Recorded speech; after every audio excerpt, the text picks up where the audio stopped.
এটা কি সাফা? এটা একটা রেইনবো পেন। রেইনবো পেন দেখি, বাহ বাহ, আসলে তো সুন্দর। আমি তো এমন পেন কখনো দেখিনি।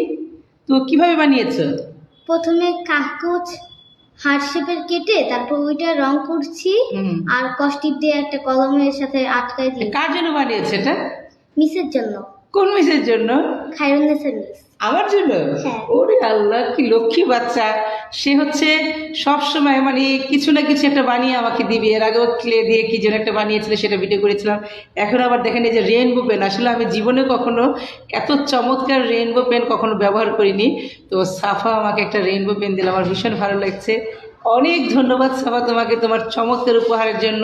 আমি খুব যত্ন করে রেখে দেবো, আর তোমাদের এই উপহারগুলো আমি খুব গুছিয়ে রেখে দিই স্মৃতি হিসেবে। তোমরা অনেক বড় হবা, আমার সাথে যোগাযোগ থাকলে তোমাদের এই উপহারগুলো একদিন তোমাদেরকে দেখাবো, সারপ্রাইজ হবে।